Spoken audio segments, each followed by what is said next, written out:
साथियों 5 जजेस की बेंच सुप्रीम कोर्ट में अपना फैसला पहले ही सुरक्षित रख चुकी थी। कल वह फैसला पेश किया गया। फैसले तक पहुंचे कैसे, उसकी क्या भूमिका रही, सारी बातें आपको बताएंगे। और यह खबर बहुत बड़ी खबर बन चुकी है कि सेम सेक्स मैरिज वर्डिक्ट, जिसको कि दुनिया भर के अखबारों में भी कवर किया गया, इंडिया के अखबारों में भी कवर किया गया। देखिए साथियों, थोड़ा सा देश के बारे में समझने का प्रयास कीजिए। जैसा कहते हैं कि भारत जो है विविधताओं वाला देश है। विविधताएं मतलब यहां पर बहुत सारी कल्चरल डाइवर्सिटी है, रिलीजियस डाइवर्सिटी है, क्षेत्रीय भाषाई सब तरह की डाइवर्सिटी है। ऐसी स्थिति में डाइवर्सिटी के बीच में भी हम सब लोग अपने अपने पर्सनल रिलेशंस रखते हैं। जैसे मान लीजिए कि मैं हिंदू हूं तो मैं हिंदू के साथ विवाह करता हूं, तो इसके लिए एक कानून है जिसको कानूनी रूप से मान्यता सरकार ने दी हुई है। मतलब इस प्रकार से समझिए कि मेरा विवाह भी कानूनी रूप से वैध है। पहले इसको समझने के लिए हम थोड़ा सा और आपको डिटेल में लेकर चलते हैं ताकि आप इस विषय पर अपनी पकड़ बना पाएं कि यदि कोई भी आप किसी शादीशुदा जिंदगी में हैं, इसका आपको एक कानूनी आधार चाहिए होता है। कानूनी आधार के नाम पर आप मैरिज सर्टिफिकेट पेश करते हैं कि मैं मैरिड हूं, ये मेरा मैरिज सर्टिफिकेट है। उस सर्टिफिकेट की वैलिडिटी कैसे पता चलेगी कि ये वैलिड सर्टिफिकेट है या नहीं। कल को मैं किसी भी चीज का सर्टिफिकेट बना दूं कि हाँ भाई मैं इतने दिन से इसको बिना खाए रह रहा हूं, तो मैं ये सर्टिफिकेट आपको देता हूं। तो इस सर्टिफिकेट को देने वाली एजेंसी कौन है? तो देने वाली एजेंसी संसद है। संसद तो नहीं देती सर, तो संसद क्या करती है, अपने लेवल पर कानून बना देती है कि इस कानून के तहत ऐसा सर्टिफिकेशन दिया जा सकता है। तो क्या हिंदुओं में होने वाले विवाह के लिए कोई सर्टिफिकेट है क्या? बिल्कुल है। तो क्या हमारे देश में जितने धर्म रहते हैं उनके लिए, सबके लिए कोई ना कोई कानून है क्या? बिल्कुल है। किसके लिए क्या कानून है, आइए मैं एक एक करके सारी बातें बताता हूं। जैसे हिंदू हुए, जैन हुए, बौद्ध हुए, इन सब के लिए जो कानून है वो हिंदू विवाह अधिनियम 1955 है, जिसके तहत सभी इसी प्रकार के कानून के तहत अपने विवाह को करते हैं। और विवाह के साथ साथ उत्तराधिकार से संबंधित भी कानून है जो 1956 है। मुस्लिम समुदाय के लोगों के लिए मुस्लिम लोगों के अपने पर्सनल लॉ हैं, पर्सनल लॉ 1937। ईसाई के विवाह के लिए 1872 ईसाई विवाह अधिनियम है। यानी एक प्रकार से यह समझिए कि विवाह को मान्यता दिलाने के लिए कानून जरूरी है, और वो ये कानून है। ऐसी पारसी विवाह के लिए पारसी विवाह अधिनियम 193, सिख आनंद विवाह संशोधन अधिनियम 2012। कहने का कुल मिलाकर अर्थ यह है कि विवाहों के लिए एक कानून होना जरूरी है, और वो कानून है। ये तो मैंने आपको कहा धर्म के अंदर विवाह हो, लेकिन जरा विचार करिए, एक हिंदू जैन से विवाह कर रहा है, या हिंदू मुस्लिम से विवाह कर रहा है, मुस्लिम ईसाई से विवाह कर रहा है, ईसाई पारसी से विवाह कर रहा है, तो इनके लिए कानून कहां है? तो ऐसी स्थिति में देश की आजादी के बाद एक कानून आया जिसका नाम था स्पेशल मैरिज एक्ट 1954। ठीक है, आज की पूरी कहानी में केंद्र में वही कानून है। पहले भी वही केंद्र में था क्योंकि यह मुद्दा उसी के लिए शुरू हुआ था। स्पेशल मैरिज एक्ट अगर आपको समझ में आए तो उसके अंदर धारा 4 के अंदर यह लिखा हुआ है कि कोई भी व्यक्ति, एनी पर्सन, किसी भी रिलीजन की मान्यता को रखता हो, अगर वो विवाह करते हैं तो उनकी विवाह को इस कानून के तहत मान्यता दी जाएगी। यानी कि विवाह को वैधानिक मान्यता दिलाने के लिए कानून जरूरी है, और जिनको जब कानून जरूरी है तो कानून जरूरी है इस आधार पर आप लोग इन कानूनों में सेम धर्म के अंदर तो काम चल जा रहा है, दूसरे धर्म में अगर विवाह करते हैं तो इसके लिए एक एक्ट बन गया था जिसका नाम था स्पेशल मैरिज एक्ट 1954। धारा 4 में कह दिया गया कि आप विवाह कर सकते हैं। धारा 4 की उपधारा सी के अंदर एक पॉइंट और ऐड कर दिया गया, और वो क्या ऐड किया गया? उसमें ऐड ये कर दिया गया कि एक महिला और एक पुरुष होना जरूरी है। यानी कि ये जो धाराएं हैं, हम जिसके बारे में आपके सेशन में आज चर्चा कर रहे हैं, स्पेशल मैरिज एक्ट 1954 धारा 4 और सब धारा 4C, 4C में क्या कह दिया गया? 4C में यह कह दिया गया कि एक पुरुष और एक महिला का होना जरूरी है। तो पुरुष और महिला का जो होना जरूरी कंपलसरी कंडीशन दिया गया। आज जो बहस हुई है, फैसला जो आया है निकल करके, वो असल में इस 4C के अंदर ये जो लाइन लिखी है कि पुरुष होना जरूरी है, महिला होना जरूरी है, इसकी जगह पर LGBTQ कम्युनिटी ये चाहती थी कि ये वाली लाइन में से केवल इतना हटा दो। क्या हटा दो? कि पुरुष होना जरूरी है और महिला होना जरूरी है। मतलब आप एक प्रकार से यह समझिए कि अगर आप थोड़ा भी समझ पा रहे हैं कि लड़ाई कहां चल रही है, तो आप इस पूरे सेशन को अच्छे से समझ पाएंगे। 1954 धारा 4 और उसकी भी धारा सी है ना, उपधारा सी के बारे में बात की जा रही है। क्या? जिसमें यहां लिखा गया है कि पुरुष और महिला होना जरूरी है शादी के लिए, यहां पर एलजीबीटीक्यू कम्युनिटी की डिमांड थी कि कृपया करके ये वाली जो लाइन है इसे हटा दो, इसे हटा दो तो क्या होगा, तो बोले उसके बाद में स्पेशल मैरिज एक्ट को पढ़ा जाएगा। कैसे पढ़ा जाएगा? स्पेशल मैरिज एक्ट को पढ़ा जाएगा कि पर्सन्स का विवाह चाहे वो किसी भी धर्म के हो होना अलाउड है। सी के साथ हमें दिक्कत है। अच्छा, अब बड़ा सवाल यह बनता है कि चूंकि ये कानून है तो कानून कहीं बना होगा। कानून कहां बना होता है? कानून संसद में बना होता है। अरे भाई, संसद में विधान बनता है तभी तो उसे लेजिस्लेटिव कहा गया है। तो ऐसी स्थिति में जहां कानून बना है उस कानून के इस बिंदु को हटाने की मांग की जा रही थी। कहां पर? सुप्रीम कोर्ट में। अब आपको यह मालूम होना चाहिए हमारी सुप्रीम कोर्ट के पास आर्टिकल 13 के अनुसार यह पावर है कि यदि कोई भी कानून ऐसा हो जो कि देश के मूल अधिकार, जो कि नागरिकों के मूल अधिकारों को कम करता हो, उन्हें खत्म करता हो, उनमें किसी प्रकार का दिक्कत क्रिएट करता हो, तो Supreme Court according to article 13 उस भाग को हटा सकता है, उस भाग को डिलीट कर सकता है, उसमें संशोधन प्रस्तावित कर सकता है। यह किसने कह दिया? आर्टिकल 13 में, हमारे संविधान में यह बात लिखी है। तो जो एलजीबीटीक्यू कम्युनिटी थी, जो चाहती थी कि पुरुष पुरुष से शादी कर सके, महिला महिला से शादी कर सके, ट्रांसजेंडर ट्रांसजेंडर शादी कर सके, या ट्रांसजेंडर सामान्य पुरुष से शादी कर सके, ऐसी स्थिति में उन्हें यह अधिकार दिलाना है तो आपको ये चीज हटानी पड़ेगी। बोले क्यों हटानी पड़ेगी? बोले इसलिए हटानी पड़ेगी, संसद से कहा गया, सुप्रीम कोर्ट से कहा गया कि सुप्रीम कोर्ट महोदय, क्योंकि हमारे 3 अधिकार प्रभावित हो रहे हैं। कौन कौन से? आर्टिकल 14, आर्टिकल 19 और आर्टिकल 21। देखिए, मैं थोड़ा सा आपको और इंडियन पॉलिटी की तरफ ले चलता हूं। आप में से बहुत सारे लोगों ने इसके बारे में बहुत सारी चीजें जान ली होंगी, और नहीं जानी है तो थोड़ा सा इसके बारे में बेसिक्स जान लीजिए। देखिए, भारत के अंदर जो मूल अधिकार दिए गए हैं, भारत के संविधान के अंदर पार्ट 3 के अंदर मूल अधिकार का सबसे इंपॉर्टेंट जो क्रक्स है वो ये है कि ये हमारे देश के नागरिकों को प्राप्त वो अधिकार हैं जिनके ना मिलने पर हम सुप्रीम कोर्ट जा सकते हैं। जैसे समानता है, स्वतंत्रता है, जीने का अधिकार है। ये अधिकार अगर हमें नहीं मिलते तो हम सीधे सुप्रीम कोर्ट जा सकते हैं। ठीक है, हमारे इन मूल अधिकारों को आर्टिकल 12 से लेकर 35 तक 12 से लेकर 35 तक भारत का जो मूल संविधान है वहां पर लिखकर रखा गया है। जैसे कि ये द कॉन्स्टिट्यूशन ऑफ इंडिया की बुक है, तो इसके अंदर आर्टिकल 12 से लेकर अगर 35 तक आप पढ़ाई करेंगे तो वो भारत के मूल अधिकारों की बात करता है। अधिकार का अर्थ क्या हुआ कि इन्हें आप प्राप्त करने के लिए सुप्रीम कोर्ट तक जा सकते हैं। अगर आप सुप्रीम कोर्ट पहुंचे और आपको ये अधिकार ना मिले तो भाई ये बात आपके लिए दुर्भाग्यपूर्ण होगी, क्योंकि देश में न्याय का मतलब ही ये है कि मूल अधिकारों की सुरक्षा होगी। अच्छी बात है साहब। अब क्या हुआ, इस एक्ट को, स्पेशल मैरिज एक्ट 1954 को एलजीबीटीक्यू कम्युनिटी के द्वारा चैलेंज किया गया। क्यों चैलेंज किया गया? बोले सर, इसमें जो कानून बनाया गया है, मतलब समझिएगा ध्यान से कि अधिकार नहीं मिल रहे तो आप पहुंच जाओगे, समझ में आया।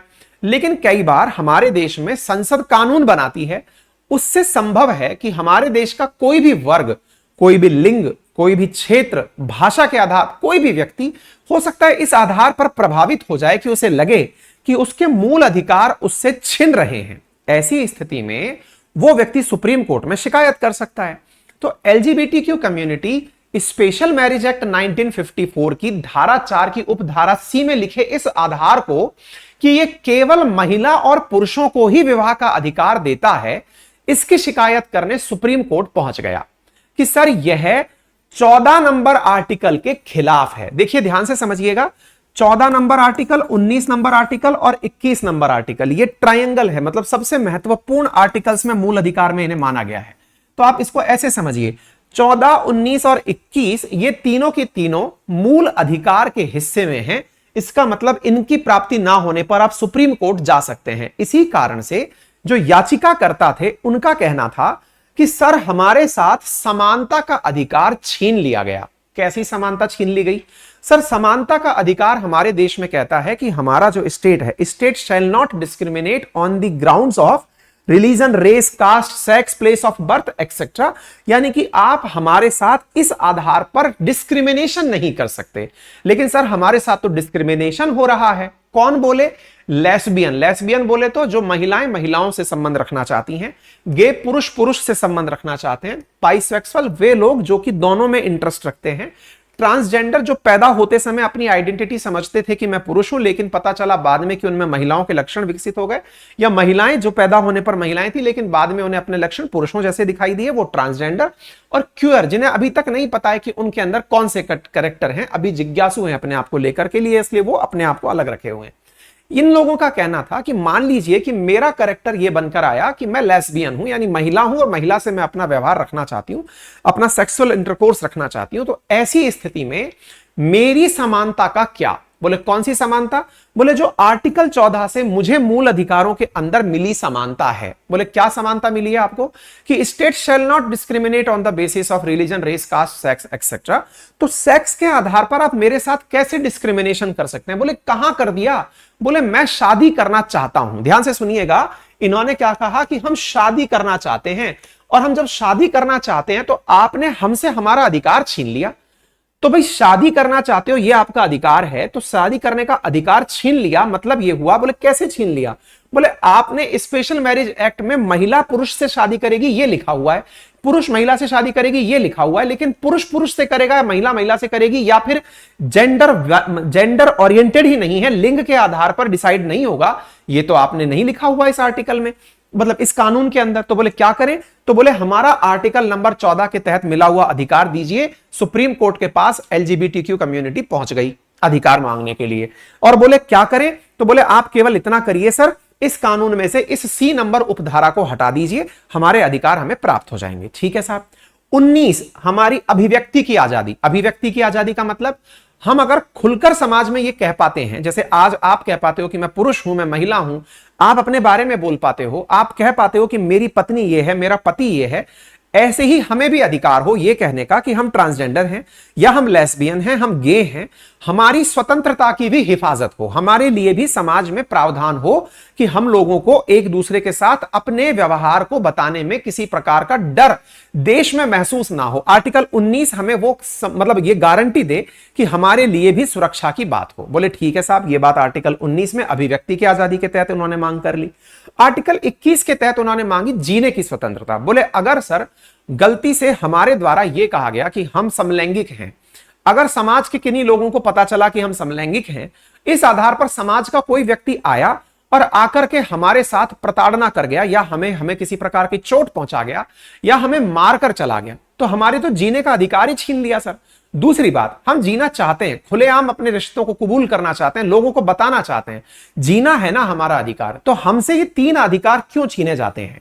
तो बोले साहब सुप्रीम कोर्ट ने कहा ठीक है, एक काम करिए, देश भर में जहां जहां जिस भी कोर्ट के अंदर यह मामला चल रहा है, क्योंकि यह सारा हाई कोर्ट में, सुप्रीम कोर्ट में, जहां जहां, बोले सब मामले एक ही बार में ले आओ।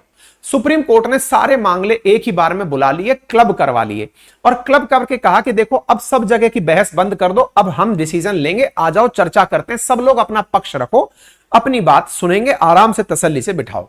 सुप्रीम कोर्ट ने बकायदा 5 जजेस की संवैधानिक पीठ बिठाई, यानी कि वो जो कि संविधान में परिवर्तन करने की सलाह दे सकती है, वो पीठ बिठाई।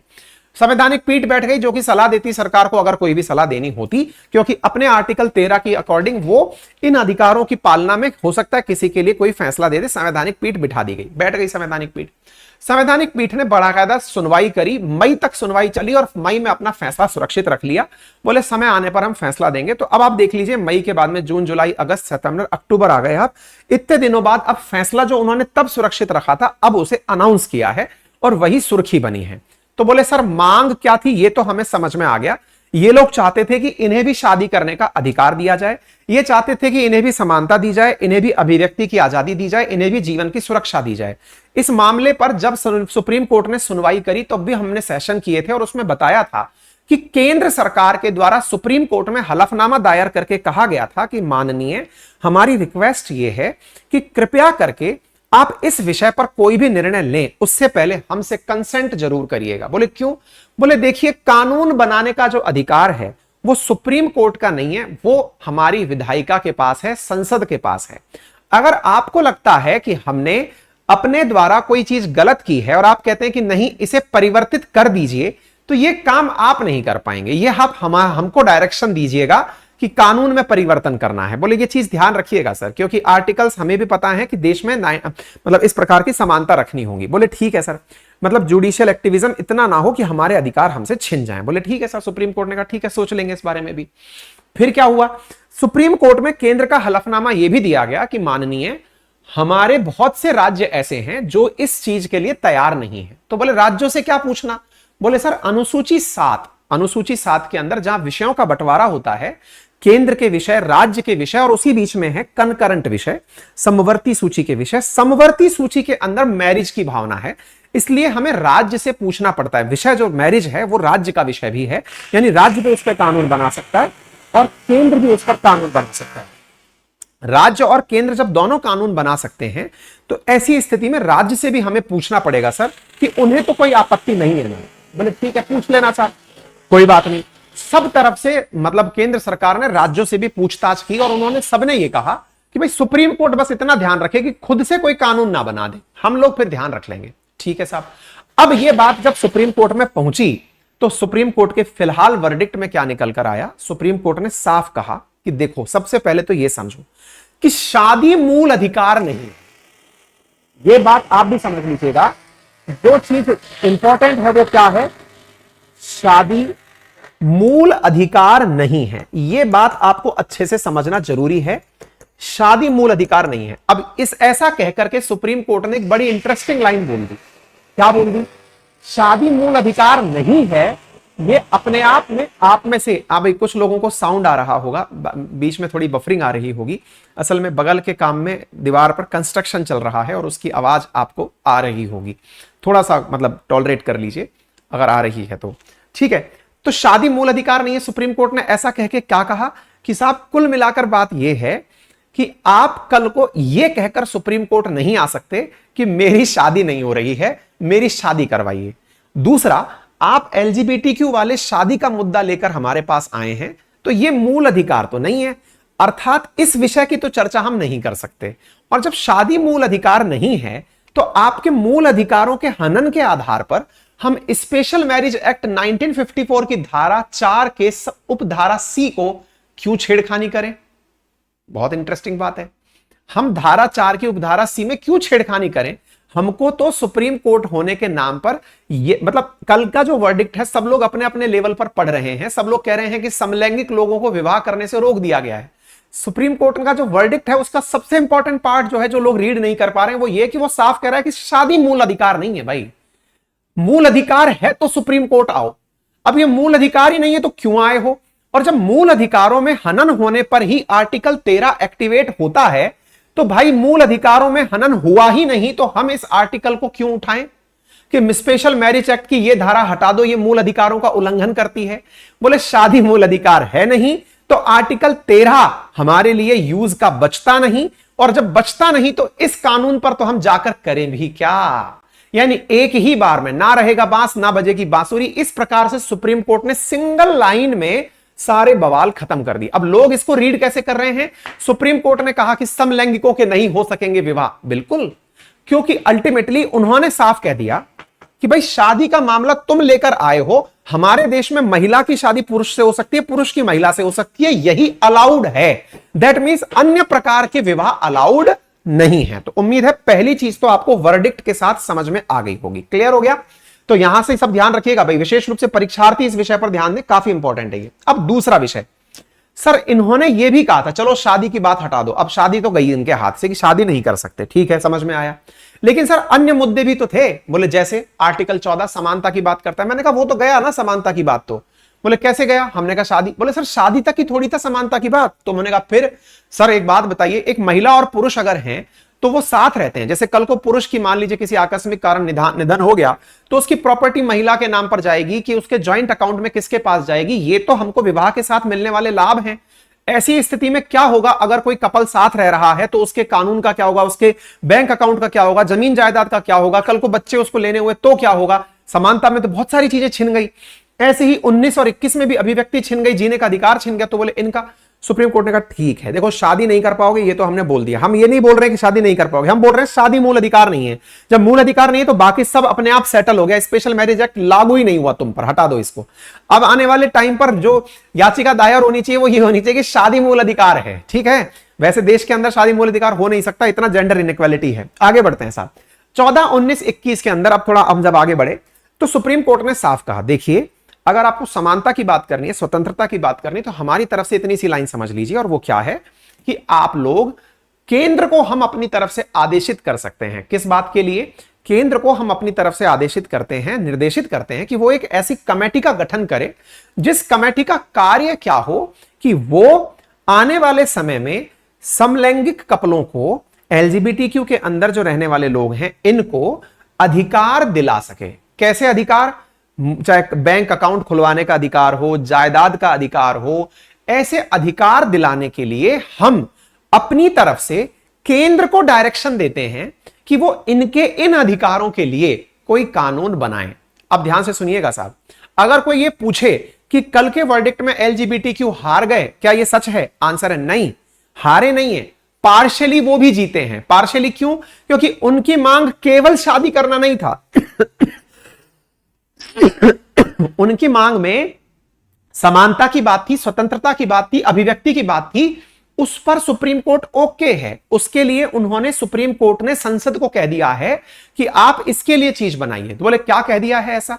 तो देखिए, जब आपको मालूम होगा देश के अंदर 2018 के अंदर नवतेज सरना मामले में जब 377 को 377 को डिक्रिमिनलाइज किया गया। डिक्रिमिनलाइज का मतलब यह हुआ कि अगर कोई व्यक्ति समलैंगिक संबंध रखता है, गे अथवा लेस्बियन है, ऐसी स्थिति में उसे डिक्रिमिनलाइज किया गया, यानी कि उसे मतलब क्रिमिनलाइज नहीं माना गया, एक तरह से समझिए कि अपराध नहीं माना गया, उसे गैर अपराध की श्रेणी में रखा गया। यानी इस आधार पर किसी को जेल नहीं होगी कि ये गे है अथवा लेस्बियन है।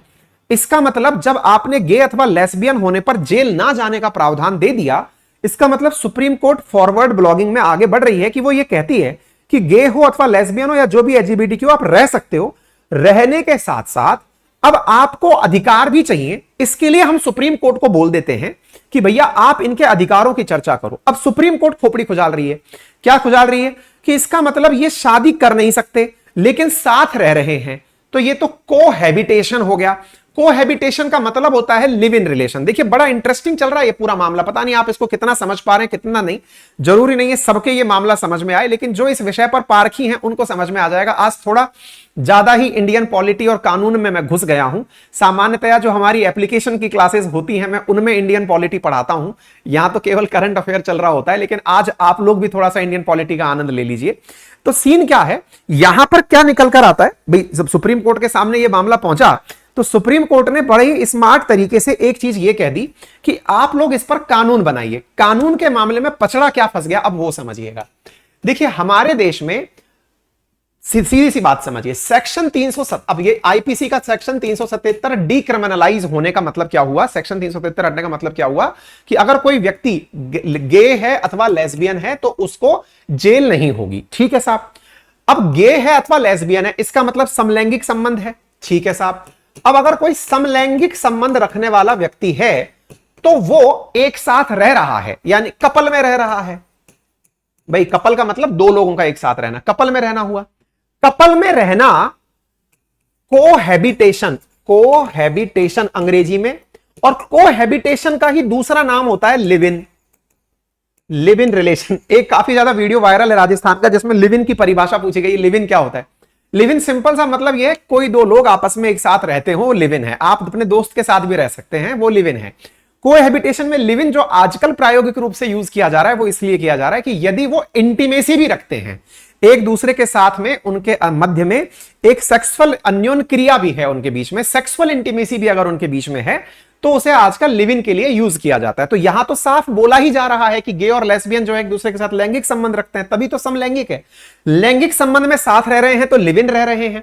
आपने इसका मतलब एक प्रकार से सेक्शन 377 को जब डिक्रिमिनलाइज किया तो आपने साथ ही साथ लिव इन संबंधों के लिए भी रास्ते खोल दिए। अब मतलब केंद्र सरकार की मुसीबत क्या आ गई?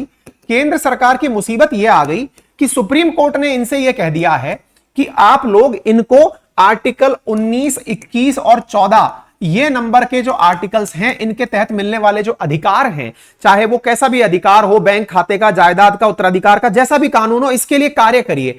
तो ऐसी स्थिति में शादी बिना किए इनके लिए अगर काम करना है तो क्या हम ये मान लें कि केंद्र सरकार से कहा गया है कि आप लिव इन रिलेशन के लिए कोई कानून बनाकर लाइए? इंटरेस्टिंग है ये। मतलब कल के डिसीजन से बहुत सारे संबंध पैदा हो रहे हैं। सबसे पहला संबंध तो यह पैदा हुआ कि शादी मूल अधिकार नहीं है, पहला ऑब्जर्वेशन।